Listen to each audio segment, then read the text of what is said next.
Bonsoir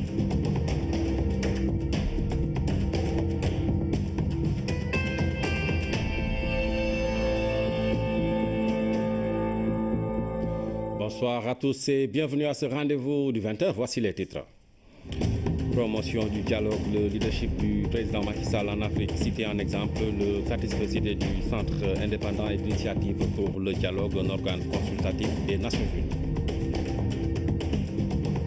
Le PUDC vient en appui aux femmes du monde rural. Elles vont recevoir un lot de 1491 équipements composés de décortiqueuses d'arachide, de presse à huile, de torréfacteurs et de moulins à café, entre autres. Et puis dans la rubrique au cœur de nos cultures, nous parlerons du système matriarcal et de ces sociétés où les femmes ont exercé le pouvoir. Le chef de l'État a reçu aujourd'hui le président du Centre indépendant et d'initiative pour le dialogue. C'est un organe consultatif des Nations Unies. Il a salué le leadership du président Macky Sall en Afrique et sa promotion du dialogue au Sénégal. Nous reviendrons sur cet élément. Le temps de dire que le chef de l'État a également reçu le président du Haut Conseil des collectivités territoriales, Ousmane Tanor Dieng. Un premier tête-à-tête après l'installation du HCCT. Il s'agit d'échanger sur les grandes orientations de cette nouvelle vision, de cette nouvelle mission, avec comme priorité la proximité avec les populations pour mieux transmettre leurs préoccupations au chef de l'État. Ousmane Tanor Dieng répond aux questions de Pape Birame Bigandiaï. En ma qualité de président du Haut Conseil des collectivités territoriales, c'est la première fois que le président de la République me reçoit escalité. Et c'était une occasion pour échanger avec lui sur la haute mission qui m'est confiée et pour que moi-même avec le chef de l'État que nous ayons la même compréhension des attributions et du rôle du Haut Conseil des collectivités territoriales. Donc c'est un échange qui a été très utile pour moi en ce qui me concerne. Et puis j'ai pu aussi lui dire comment moi-même je voyais les tâches qui m'attendent et lui indiquer ma détermination à tout faire pour qu'avec l'ensemble des hauts conseillers, nous puissions être à la hauteur de la tâche qui nous est confiée. Et en quelque sorte, c'est la Chambre des collectivités territoriales. Et cette chambre-là a été mise en place pour d'abord évidemment approfondir la démocratie, mais pour relayer, nous faire l'écho des préoccupations des populations au niveau de nos collectivités territoriales. Et de ce point de vue, évidemment, c'est une tâche qui est ardue, mais avec aujourd'hui les conseils, les recommandations que nous avons eues du chef de l'État, nous sommes persuadés, je suis persuadé pour ma part que ça nous aidera beaucoup dans ce qui nous attend. Ousmane Tanor Dieng, président du Haut Conseil des collectivités territoriales, reçu par le chef de l'État, le président Macky Sall, qui a également reçu le président du Centre indépendant et d'initiative pour le dialogue, un organe consultatif des Nations Unies. Il a salué le leadership du président Macky Sall en Afrique et sa promotion du dialogue au Sénégal. Notre pays est cité en exemple par cette institution onusienne. Son président répond ici aux questions de Pape Birame Bigandiaï. Nous sommes intéressés par une dynamique qui est en train de s'installer ici au Sénégal, ça veut dire une dynamique de dialogue. Le président de la République a créé ici un haut conseil de dialogue. Vous avez institué une journée nationale de dialogue. Beaucoup de sujets ont été traités, des sujets comme l'enseignement supérieur, la question des terres, la question des ressources naturelles. Et puis, il y a une chose qui nous a beaucoup épatés, nous, les Africains, des autres pays africains et surtout qui vivons en Europe, c'est que ce dialogue-là a été organisé avec des moyens sénégalais. Et puis ça s'est passé non pas après une crise sanglante comme on le voit ailleurs, mais de manière volontariste, comme une référence stratégique qui permet à un pays de se relever mieux des plaies, des problèmes qu'il traverse. C'est ça que nous avons salué, et avec le président de la République, nous avons aussi abordé la question de la rupture du dialogue dans certains contextes de certains pays, et nous pensons que la démarche que nous sommes en train de faire, nous aurons l'occasion de le dire plus officiellement à Genève ces prochains jours, que le dialogue est un recours utile, un recours idéal, un recours normal qui devrait être une référence en Afrique. Que notre organisation a un statut consultatif spécial auprès de l'ECOSOC, auprès des Nations Unies. Nous sommes basés à Genève, c'est clair, notre voix porte loin, très loin, puisque nous sommes installés dans la Genève internationale. Nous pouvons être entendus par beaucoup de gens, et y compris par tout le système des Nations Unies que vous citez. J'ajoute que notre collègue Malik, qui est un excellent représentant, que j'ai nommé il y a 5 ans, en 2011, vient d'être reconduit pour un autre mandat de 5 ans de représentant du CIRID en Afrique de l'Ouest et du Centre, avec comme siège Dakar, où nous allons fixer un siège. La principale mission, ce sera d'être notre porte-voix ici en Afrique de l'Ouest et du Centre en matière de dialogue en Afrique. Le programme d'urgence de développement communautaire vient en appui aux femmes du monde rural. 1491 équipements composés de décortiqueuses d'arachides, de presse à huile, de torréfacteurs et de moulins à café, entre autres, leur seront livrés. Ces équipements sont destinés à 10 régions du pays et vont s'ajouter à ceux déjà distribués. Amadou Mbayloum. Voilà, fomp ko. Waaw, dañ na la boo xëyee na nga seet, parce que ñaari point ñoo fi nekk. Buy mooy di nga xam ne fii la huile war a toll. Bii huile war fi toll, bu fi toll war a taal machine. À première vue, la scène ne reflète véritablement pas l'importance de ces images, ou plutôt, elle ne renseigne pas sur les enjeux de ce qui est en train de se faire. Nous sommes à Sali Escale, dans la région de Kaffrine, où des jeunes du village sont en train d'être formés à l'utilisation d'équipements post-production livrés par le programme d'urgence de développement communautaire au profit des habitants. Maay formé ñi nga xam ne ñooy formé ñi ñu war a formé ñu indi ñu fii nag ne nañ leen wan machine yi nga xam ne président maye na ko ci gaal àll bi, joxe na ko ci àll bi, pour ñu wan ñi koy yore meññee yaa ngi nii ñi koy yore pour ñu ñëw wan leen naka la ñu yore machine.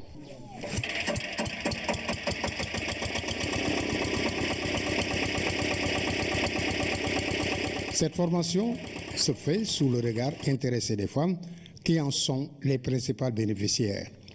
En effet, c'est connu en milieu rural sénégalais, ce sont les femmes qui, de manière générale, sont les plus sollicitées, aussi bien pour les travaux domestiques que pour les activités champêtres.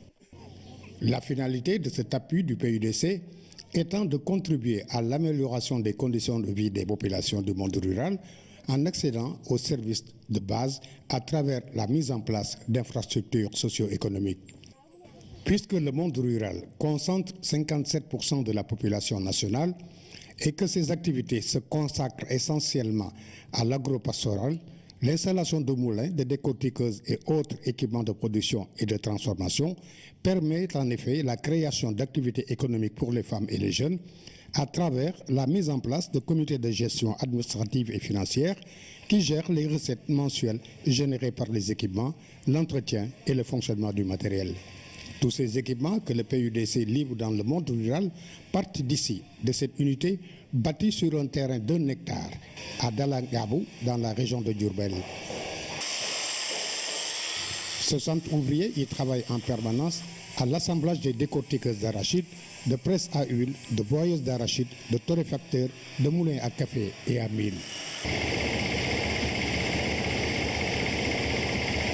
Dans une première phase, 1491 équipements sortiront bientôt de ce site sur 5000 équipements prévus. Les uns fabriqués sur place, tandis que certains sont assemblés ici parce que réalisés en collaboration avec 711 artisans affiliés aux chambres des métiers de plusieurs régions. C'est là également une originalité de la démarche du PUDC afin de promouvoir le secteur privé national et de valoriser la production locale. À cet égard, la totalité des contrats de production des équipements signés avec les entreprises sénégalaises s'élève à 12 522 694 792 francs. De l'aveu même du responsable de cette usine, c'est la première fois de sa vie qu'il gagne un marché de cette taille, lui qui dit être dans ce domaine depuis 30 ans. Nous avions les points de fabrication suivants: Gossas, Fatick, Foundiougne, Louga, Dara, Kébémer, Linguère, Touba et Dakar. Et dans toutes ces villes-là, nous avons rassemblé 711 personnes qui ont travaillé pendant 3 mois. Et en termes de chiffres que nous avons rétribués à ces personnes-là, ça tourne aux alentours de 435 millions. Il y en a qui ont fourni leur matière, il y en a à qui nous avons fourni la matière. Ça dépend du type de contrat que nous avons signé. Nous avons signé 2 types de contrats. Nous avons signé un contrat où on fournit nous la matière. Nous avons signé un contrat où les gens fournissent la matière et réalisent eux-mêmes l'équipe. Bon, une fois que tout est réalisé, c'est ce que vous voyez ici. C'est arrivé ici. Maintenant, ici, c'est là où nous regardons, nous contrôlons, nous acceptons les pièces. Parce que tous ces gens-là ont déjà reçu 70% de leur paiement. Les 30% de leur paiement sont bloqués ici parce qu'on devait contrôler l'ensemble des pièces qu'ils ont apportées ici. Si les pièces sont correctes, on les accepte et on les paye. Nous avions prévu la fabrication de 5500 équipements destinés aux femmes du monde rural. Parce que le président de la République, M. Macky Sall, avait pris l'engagement avec ces femmes, lors de ces tournées, d'alléger la pénibilité du travail de la femme en milieu rural. Raison pour laquelle nous sommes en train de finaliser la confection de ces 5500 équipements. Certains équipements d'ailleurs sont déjà distribués dans les régions de Fatick, de Tambacounda et de Kédougou. D'autres équipements le seront courant mois d'octobre et nous espérons que d'ici fin octobre au moins nous aurons distribué près de 2000 équipements. Signalons enfin que le modèle du PUDC ne se limite pas seulement au Sénégal, car d'autres pays africains l'ont initié par la suite chez eux. Mieux, l'administratrice du programme des Nations Unies pour le développement, PNUD, lors d'une récente rencontre avec le président Macky Sall, a reconnu à sa sortie d'audience que le PUDC est un modèle à répliquer et qu'elle souhaitait sa labellisation. Ce programme est vu comme un modèle à répliquer et beaucoup de pays demandent le partenariat avec maintenant le Sénégal et puis le PNUD pour mettre en place ce programme. Le Togo a déjà commencé à mettre en place ce programme. Beaucoup d'autres pays veulent suivre ce modèle, dont notamment le Burkina Faso, le Bénin, Madagascar, etc. Ce programme, comme il est devenu un modèle, il convient de mettre un label sénégalais là-dessus. Lors de la réunion de l'Assemblée générale ou du Conseil de sécurité en novembre, il y aura un événement là-dessus où le Sénégal va montrer au monde les résultats que ce programme-là peut donner et en quoi c'est un modèle à répliquer. Voilà, c'était un reportage signé Amadou Mbayloum. 1400 hectares de vallées rizicoles seront aménagés au niveau du village de Djimbana.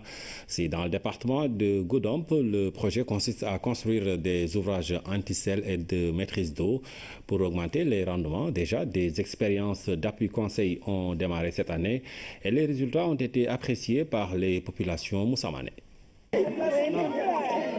La mobilisation des populations du village de Djimbana dans la commune de Simbandi-Balan témoigne de l'attention qu'elle accorde au projet que le PAPSEN et le CNRI entendent dérouler dans cette vallée de 600 hectares, voisine d'une autre de 800 hectares. Il s'agit de la construction d'ouvrages anti-sel et de maîtrise d'eau, ceci en vue d'augmenter les surfaces cultivables et par-delà les rendements. Nous voulons saluer quand même la démarche du PAPSEN. Ils ont mis quand même des encadrés à la disposition des productrices. Et ensuite aussi, il y a la semence que les gens ont bénéficié, l'appui en semence, et la disposition aussi, la mise à la disposition de l'engrais aux producteurs. Et le plus important, ça a été l'encadrement. Le PAPSEN a prévu de mettre en place 3 ouvrages de rétention et de franchissement, et à côté de ça, une digue anti-sel. Donc ça va être des aménagements qui vont être réalisés dans un proche avenir. Durant l'hivernage, un dispositif d'encadrement et d'animation a été mis en place pour pousser les femmes à s'organiser, mais aussi à adopter les bonnes pratiques. Les perspectives d'une bonne récolte se profilent à l'horizon. Ce que nous avons fait ici à Djimbana, c'est d'apporter aux femmes l'appui technique et l'assistance. Quand on parle d'appui technique, c'est pour leur montrer comment installer les pépinières et comment entretenir les pépinières jusqu'au repiquage. Donc nous, on partage les informations avec les femmes, on cherche d'insérer des innovations à partir des femmes, c'est-à-dire on explique ce qu'on va faire en montrant qu'est-ce qu'on doit faire. Donc ce sont des améliorations techniques qui regardent l'application des bonnes pratiques agricoles, dès le début jusqu'à la fin, jusqu'à la récolte. L'objectif de l'atteinte de l'autosuffisance en riz ne saurait être sans la participation effective des producteurs et surtout la maîtrise d'eau. C'est ce qu'ont compris les différents acteurs qui mutualisent leurs efforts pour faire de cette vallée vitrine de 1400 hectares un exemple à suivre. Il s'est passé des pratiques paysannes, mais avec l'encadrement du pays qui a mis en place un dispositif d'animateurs pour accompagner les populations, on a apporté des innovations, c'est-à-dire les bonnes pratiques agricoles au niveau de cette vallée. Vous voyez maintenant la différence qu'il y a entre les pratiques anciennes et les pratiques innovantes. Ici, vous voyez de vous-même, on peut vraiment espérer avoir de très bons rendements. La taille même du riz fait la taille d'un homme. On a constaté que le PAPSEN a déployé des animateurs qui sont venus ici pour sensibiliser, former les productrices pour qu'elles changent leur méthode de cultiver, de production. Et ceci étant, elles ont appliqué ces nouvelles pratiques et vous remarquez que cette année, lors même de la rencontre, on a dit que cette année, vraiment, il y a une forte production par rapport à cela. Cette visite au niveau de la vallée de Djimbana a été précédée par une séance d'information et de sensibilisation auprès de la collectivité locale sur le projet. Il ressort donc une bonne compréhension. Reste à sensibiliser les populations pour une meilleure appropriation du projet pilote. Les cadres dirigeants du ministère de l'économie, des finances et du plan à l'école du coaching, une formation de 6 mois a été lancée par le ministre Amadou Ba. Ce projet de coaching financé par l'Union européenne a pour objectif de renforcer les capacités managériales des dirigeants du département de l'économie. Compte rendu Amadou Ramtiama. De hauts cadres de la finance publique attentifs à la présentation du projet de coaching, un projet initié par le ministre de l'économie, des finances et du plan pour renforcer le top management de son département. Le coaching des cadres dirigeants devant conduire les réformes et gérer les interrelations entre nos différentes structures me semble être une démarche adaptée pour les accompagner à faire face aux mutations.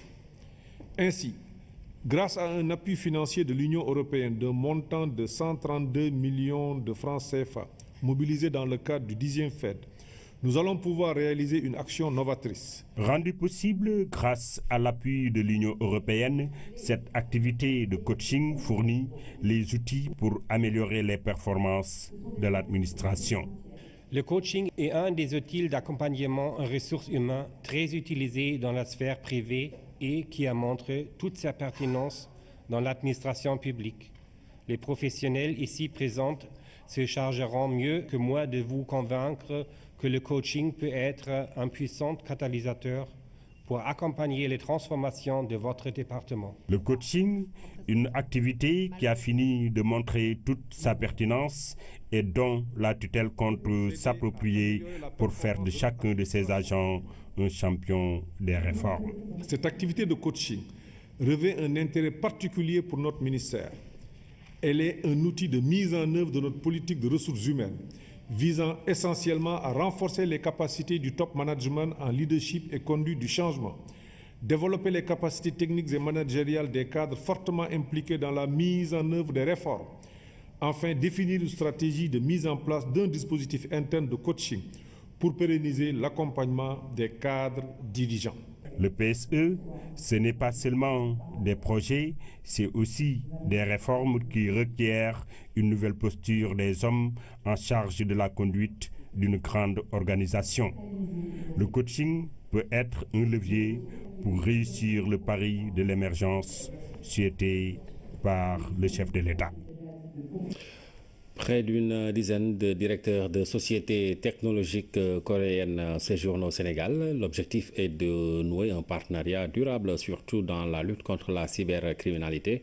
Ils vont rencontrer les acteurs des télécommunications et postes. Philomène Constance Diagne.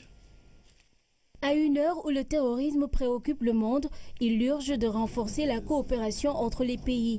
C'est dans ce cadre que s'effectue cette visite d'une délégation sud-coréenne au Sénégal.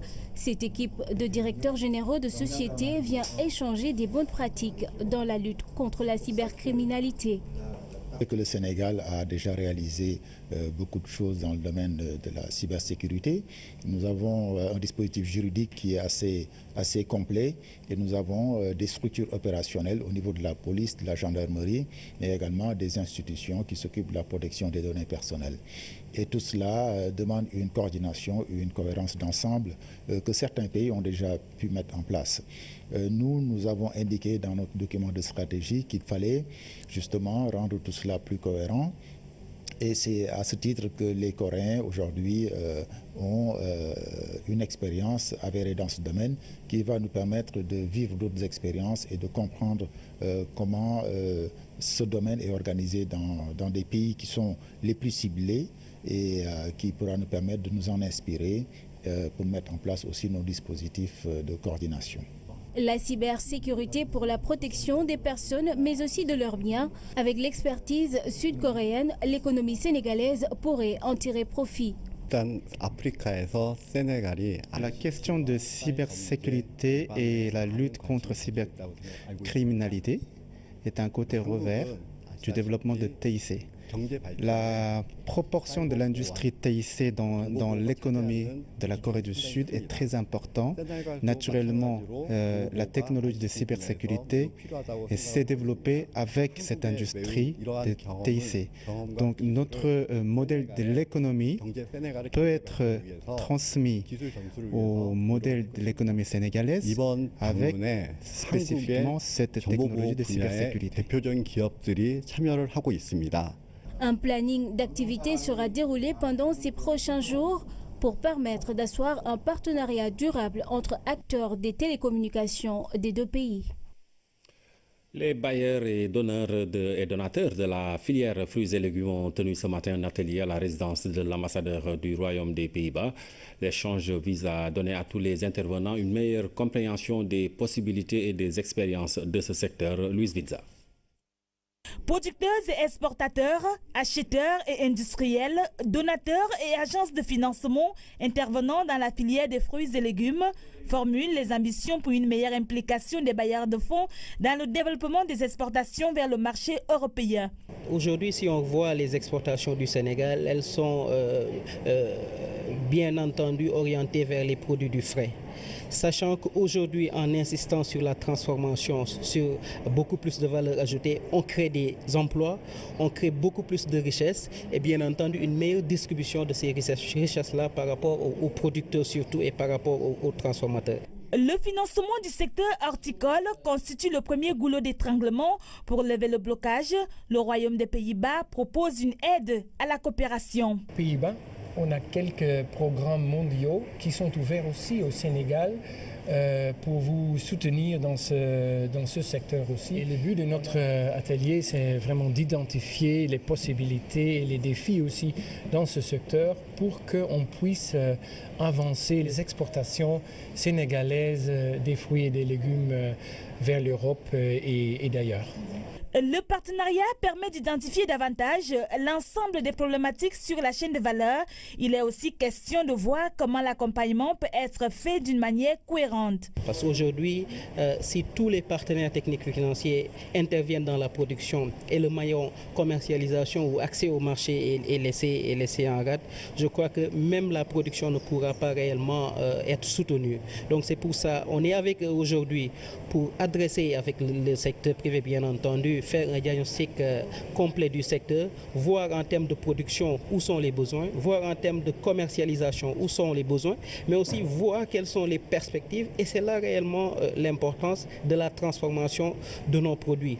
Ils se sont donc donné 2 jours de recherche de solutions et visite de terrain. Objectif, promouvoir l'exportation de fruits et légumes du Sénégal. Le Sénégal a renoncé à la peine capitale depuis des décennies. Pourtant, les cas de meurtre de ces derniers temps font débat. Faut-il ou non ramener cette sanction suprême? Une question simplement posée, mais loin d'être simple. En plein veuvage, une dame a été emportée par la furie d'un proche. L'acte odieux unanimement condamné pose le problème de la sécurité collective et interroge notre manière d'être ou de paraître criminel de tout poil à perpétuité. C'est une chronique signée Omar Diaw. Pendez-les haut et court, crie la clameur populaire, au poteau comme un écho au premier cri du cœur qui résonne en chœur. Une émotion non feinte a marqué d'innombrables Sénégalais face à des actes d'une cruauté inqualifiable. Des meurtres viennent chaque jour abréger l'existence de réussites, d'échecs, de doutes et d'espérances de braves gens qui à aucun moment ne se doutaient que l'heure du grand voyage avait sonné dans une violence inouïe que rien ne peut excuser, que personne ne peut encore moins justifier.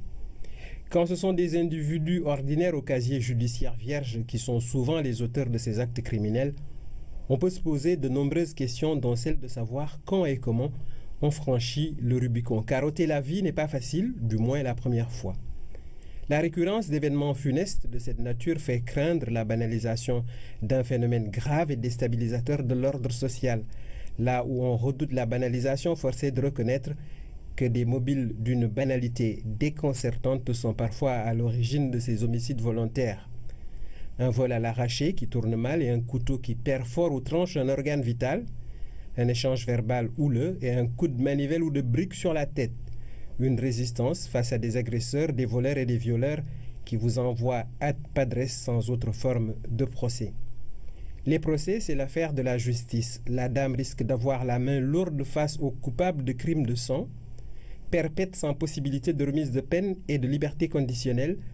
C'est le prix à payer.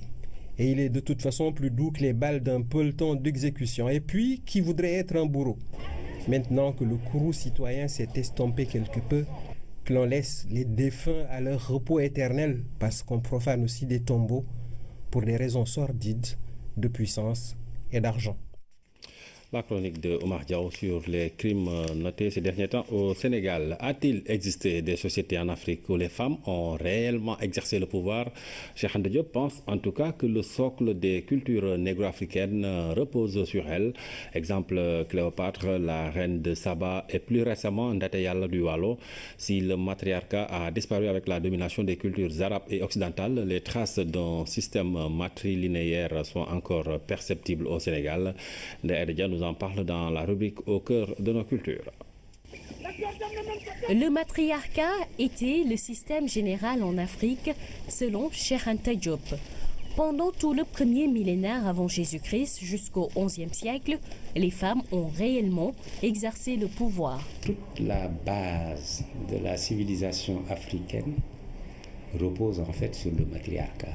Et Cheikh Anta Diop en parle à suffisance, montrant comment depuis l'Égypte, le matriarcat était en vigueur à tel point que c'était pendant longtemps des femmes qui ont détenu le pouvoir. Lorsqu'on vous parle aujourd'hui de la reine de Saba, beaucoup de personnes pensent que nous sommes dans la légende, nous ne sommes pas dans l'histoire, ce ne sont pas des faits réels. Or, la reine de Saba a effectivement existé et elle était éthiopienne. C'est la même chose lorsque l'on parle de beaucoup d'autres personnes dont on entend de temps à autre l'histoire racontée, Cléopâtre, etc. Jusqu'à Djebonboy dans le Waalo. De notre rencontre avec d'autres civilisations, telles que la civilisation arabe ou occidentale, on est passé d'un système matriarcal à un système matrilinéaire où les femmes jouent un rôle important dans la transmission du pouvoir. Les traces de cette civilisation se perçoivent à travers le lexique, les termes d'usage de notre culture. Vous entendez souvent dire que l'anthropophagie dans ce pays, on considère que les dames doivent travailler notamment pour l'alimentation avec la main droite. Comment cela s'appelle? C'est la femme. Lorsque vous interrogez l'histoire du cygne, vous entendrez souvent dire que c'est une dame, notre mère symbolique, donc les femmes, qui ont tracé les contours du Sine. À un moment où il y avait une insécurité très grande, ce dont on pouvait être sûr, c'est d'être le fils ou la fille de telle femme. Mais on pouvait ne pas être le fils de son père ou de celui qui est présenté comme son père.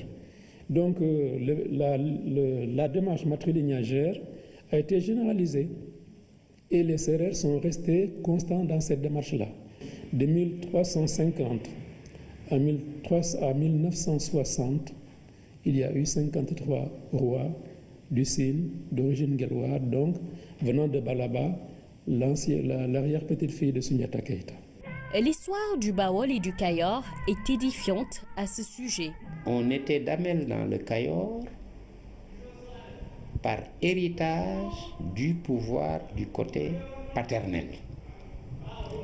Le damel venant du verbe dam, la rupture, la brisure, qui est la remise en cause du Kayor par le Kayor du pouvoir du Jolof. Ça, c'est du côté paternel. Et pourquoi ils sont damel et teigne? Donc 2 titres de royauté. On était teigne dans ce pays lorsqu'ils héritaient du côté du Baol de leur propre mère, c'est-à-dire lorsque leur oncle maternel exerçait le pouvoir. C'est ça qui a donné la notion de damel teigne. Au Saloum, au Jolof, les femmes avaient aussi un statut de lingère, conseillère des rois. Même si les traces de ce pouvoir des femmes ont disparu, il y a encore quelques symboles d'Aïdjirew chez les Lébou qui renvoient aux femmes, même si la fonction n'est pas exercée par une femme. Il s'agit de survivances de 10 siècles de rencontres avec les cultures arabes et occidentales qui, à un certain moment, ont relégué les femmes à un statut inférieur. L'actualité internationale sous forme de brèves illustrées nous conduit en Libye et en France, mais tout d'abord au Cameroun où 6 militaires ont perdu la vie dans une attaque de Boko Haram. Anaïs Nyanyamane. 6 militaires camerounais ont été tués lundi soir. Ils ont perdu la vie dans une attaque menée par des islamistes nigérians de Boko Haram contre une position de l'armée sur l'île de Darak. Selon une source militaire, il s'agit d'un officier, d'un sous-officier et de 4 soldats. Au moins 8 migrants ont été retrouvés morts et de nombreux autres sont portés disparus. Selon les gardes-côtes italiens et une ONG, les corps des 7 migrants ont été trouvés dans un canot pneumatique. Par ailleurs, l'ONG a retrouvé un mort sur un autre site et des rescapés. Ces derniers ont fait état de nombreux disparus. Résultat obtenu lors d'opérations ayant permis de secourir plus de 1200 personnes au large de la Libye.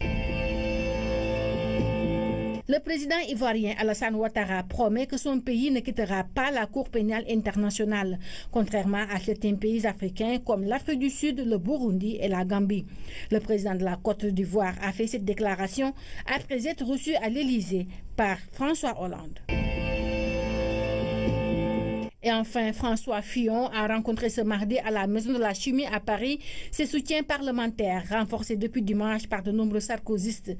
Déjà taxé de conservatisme effréné, François Fillon, longtemps discret, peut enfin espérer jouer les tout premiers rôles après sa nette victoire au premier tour de la primaire de la droite.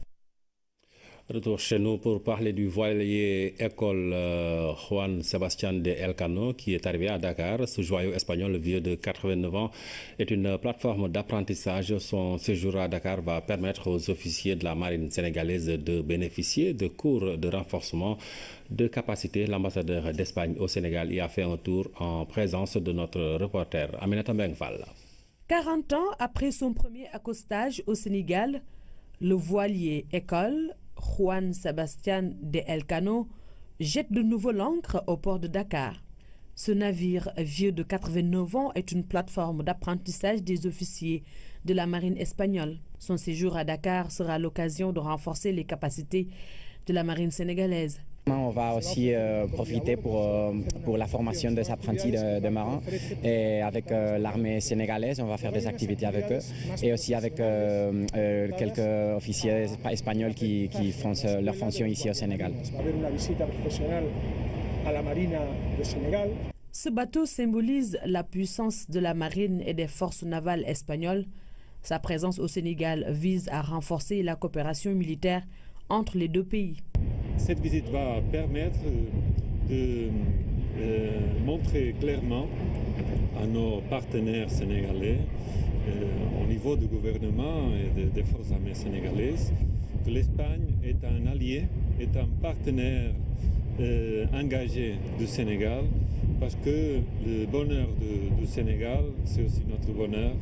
Les menaces sont partagées et nous sommes engagés depuis longtemps de le faire face de façon conjointe. Le voilier d'une longueur de 113 mètres et 13,1 mètres de large restera 4 jours à Dakar avant de poursuivre sa croisière d'instruction. Des journées portes ouvertes sont prévues pour permettre au public de visiter le bateau. Du sport handball avec la Coupe d'Afrique des Nations de hand senior dames prévue du 28 novembre au 7 décembre 2016. Le Sénégal prépare l'événement qui aura lieu à Luanda, c'est en Angola. En match amical, l'équipe nationale a battu l'Algérie sur le score de 23-9. Le match a eu lieu à Paris. Envoyés spéciaux en France, Massiré Faye et Ibrahim Mbou. Plus tôt, dans le 92, en région parisienne, le gymnase de la municipalité a été le terrain de chasse des lionnes, plus que jamais en quête de proie. Les Algériennes ont été les victimes désignées. Elles ont été surclassées par les Sénégalaises 23-9. Le score est lourd, on n'aurait peut-être pas dû s'incliner d'autant de buts, mais quand on voit les performances de vos gardiennes ce soir, elles ont tout simplement été exceptionnelles, que ce soit la première, la deuxième ou la troisième gardienne. On a subi l'impact physique. Au niveau du gabarit, c'est beaucoup plus grand, c'est beaucoup plus fort. Pourtant, les premières minutes ont été dominées par les Algériennes. Avant la pause, les Lionnes se mettent en évidence et rentrent au vestiaire avec un score étriqué 9-7. En seconde période, le Sénégal déroule et étouffe l'adversaire. L'Algérie n'a pas scoré pendant 20 minutes. Le sort du match est déjà scellé. L'équipe nationale féminine de handball n'a pas fait dans la dentelle. On a joué un petit peu un hurrah handball en première mi-temps. Une fois qu'on est revenu à des principes beaucoup plus cohérents en deuxième mi-temps, on s'est imposé largement, on a pu imposer notre style et voilà, on a vu une très très belle deuxième mi-temps. La première mi-temps, on a mal débuté, on n'a pas montré notre vrai visage. Je sais pas, on a démarré le match peut-être avec un petit peu d'appréhension. Je sais pas ce qui s'est passé, en tout cas c'était pas nous en première mi-temps. On est rentré à la mi-temps, on a essayé de se remobiliser toutes et de sortir notre plus beau visage qu'on a vu en deuxième mi-temps. Vu qu'on est un peu plus agressif dans les prises de balles et au niveau du jeu fluide qu'on a, forcément on a pu être un peu plus au-dessus que l'Algérie et c'était l'objectif aujourd'hui. D'autres matchs de préparation sont prévus pour les Lionnes à moins d'une semaine de la Coupe d'Afrique des Nations qui aura lieu en Angola. Objectif visé, le carré d'as, un sacré défi. Ce succès du Sénégal sur l'Algérie n'est que le fruit du soutien de l'État du Sénégal, selon le président de la Fédération sénégalaise de handball. Seydou Diouf indique par ailleurs que l'équipe du Sénégal a pu respecter le planning de préparation établi par son manager général sans difficulté, ce qui explique sans nul doute ce résultat à quelques jours de la CAN. Nous écoutons Seydou Diouf au micro de nos envoyés spéciaux. Avec le soutien du gouvernement que nous avons eu, le président de la République qui a beaucoup accompagné, le ministre des Sports, le ministre des Finances, le Premier ministre, tous nous ont accompagnés, nous ont encouragés.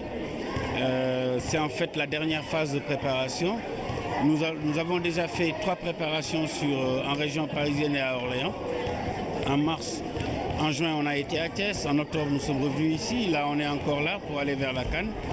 Donc voilà, c'est une planification qui s'est faite avec un plan de travail qui a été proposé par le nouveau manager général que nous avons essayé de respecter à la lettre. Ceci grâce à l'appui du ministre des Sports. Donc aujourd'hui, on est à la dernière phase, à quelques jours pour aller à la compétition majeure. Et je pense que l'équipe continue de travailler, continue de se préparer. Et le match que nous venons de suivre en est une preuve. Voilà qui met fin à cette édition. Merci de nous avoir suivis. Passez d'excellents moments en compagnie des programmes de la RTS.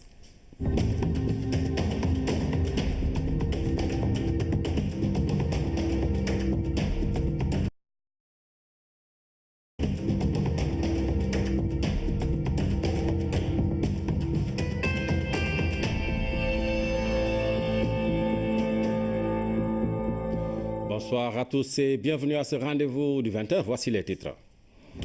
Promotion du dialogue, le leadership du président Macky Sall en Afrique. Cité en exemple le satisfait du Centre indépendant et d'initiative pour le dialogue, un organe consultatif des Nations Unies.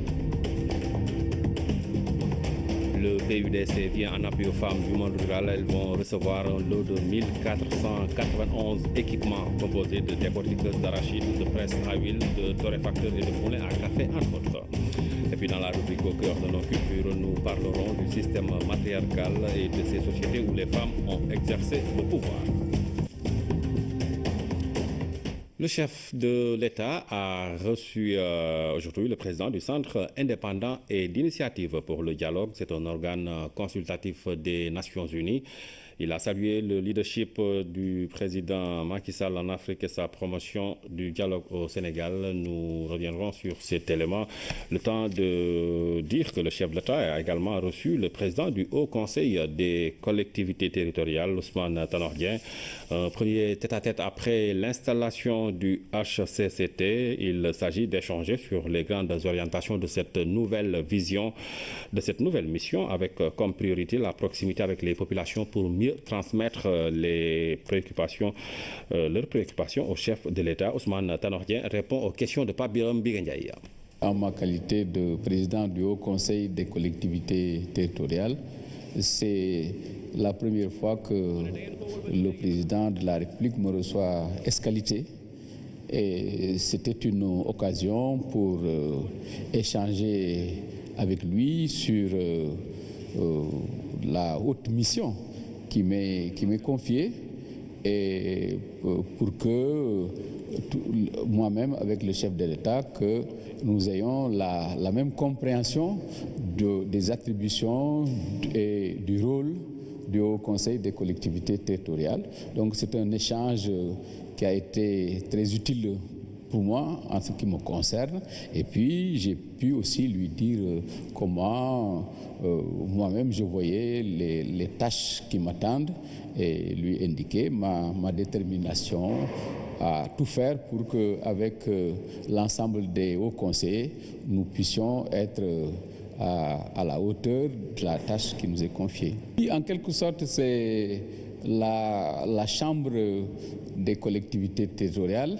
Et cette chambre-là a été mise en place pour d'abord évidemment approfondir la démocratie, mais pour relayer, nous faire l'écho des préoccupations des populations au niveau de nos collectivités territoriales. Et de ce point de vue, évidemment, c'est une tâche qui est ardue, mais avec aujourd'hui les conseils, les recommandations que nous avons eues du chef de l'État, nous sommes persuadés, je suis persuadé pour ma part que ça nous aidera beaucoup dans ce qui nous attend. Ousmane Tanor Dieng, président du Haut Conseil des collectivités territoriales, reçu par le chef de l'État, le président Macky Sall, qui a également reçu le président du Centre indépendant et d'initiative pour le dialogue, un organe consultatif des Nations Unies. Il a salué le leadership du président Macky Sall en Afrique et sa promotion du dialogue au Sénégal. Notre pays est cité en exemple par cette institution onusienne. Son président répond ici aux questions de Pape Birame Bigandiaye. Nous sommes intéressés par une dynamique qui est en train de s'installer ici au Sénégal, ça veut dire une dynamique de dialogue. Le président de la République a créé ici un haut conseil de dialogue. Vous avez institué une journée nationale. De moulins, de décortiqueuses et autres équipements de production et de transformation permettent en effet la création d'activités économiques pour les femmes et les jeunes à travers la mise en place de comités de gestion administrative et financière qui gèrent les recettes mensuelles générées par les équipements, l'entretien et le fonctionnement du matériel. Tous ces équipements que le PUDC livre dans le monde rural partent d'ici, de cette unité bâtie sur un terrain d'1 hectare à Dalangabou, dans la région de Diourbel. Ce centre ouvrier y travaille en permanence à l'assemblage des décortiqueuses d'arachide, de presse à huile, de broyeuses d'arachide, de torréfacteurs, de moulins à café et à mil. Dans une première phase, 1491 équipements sortiront bientôt de ce site sur 5000 équipements prévus. Les uns fabriqués sur place, tandis que certains sont assemblés ici parce que réalisés en collaboration avec 711 artisans affiliés aux chambres des métiers de plusieurs régions. C'est là également une originalité de la démarche du PUDC afin de promouvoir le secteur privé national et de valoriser la production locale. À cet égard, la totalité des contrats de production des équipements signés avec les entreprises sénégalaises s'élève à 12 522 694 792 francs. De l'aveu même du responsable de cette usine, c'est la première fois de sa vie qu'il gagne un marché de cette taille, lui qui dit être dans ce domaine depuis 30 ans. Nous avions les points de fabrication suivants: Gossas, Fatick, Foundiougne, Louga, Dara, Kébémer, Linguère, Touba et Dakar. Et dans toutes ces villes-là, nous avons rassemblé 711 personnes qui ont travaillé pendant 3 mois. Et en termes de chiffres que nous avons rétribués à ces personnes-là, ça tourne aux alentours de 435 millions. Il y en a qui ont fourni leur matière, il y en a à qui nous avons fourni la matière. Femmes du monde rural, 1491 équipements composés de décortiqueuses d'arachides, de presse à huile, de torréfacteurs et de moulins à café, entre autres, leur seront livrés. Ces équipements sont destinés à 10 régions du pays et vont s'ajouter à ceux déjà distribués. Amadou Mbayloum. Voilà, fomp ko waaw dañ na la boo xëyee na nga seet parce que ñaari point ñoo fi nekk buy mooy di nga xam ne fii la huile war a toll bii huile war fi toll bu fi toll war a taal machine. À première vue, la scène ne reflète véritablement pas l'importance de ces images, ou plutôt, elle ne renseigne pas sur les enjeux de ce qui est en train de se faire. Nous sommes à Sali Escale, dans la région de Kaffrine, où des jeunes du village sont en train d'être formés à l'utilisation d'équipements post-production livrés par le programme d'urgence de développement communautaire au profit des habitants.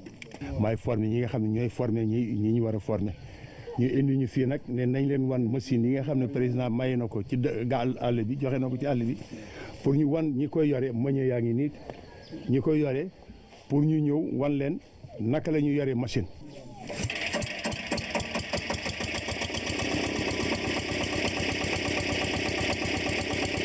Cette formation se fait sous le regard intéressé des femmes qui en sont les principales bénéficiaires. En effet, c'est connu en milieu rural sénégalais, ce sont les femmes qui, de manière générale, sont les plus sollicitées, aussi bien pour les travaux domestiques que pour les activités champêtres. La finalité de cet appui du PUDC étant de contribuer à l'amélioration des conditions de vie des populations du monde rural en accédant aux services de base à travers la mise en place d'infrastructures socio-économiques. Puisque le monde rural concentre 57% de la population nationale et que ces activités se consacrent essentiellement à l'agropastoral, l'installation de dialogue, beaucoup de sujets ont été traités, des sujets comme l'enseignement supérieur, la question des terres, la question des ressources naturelles.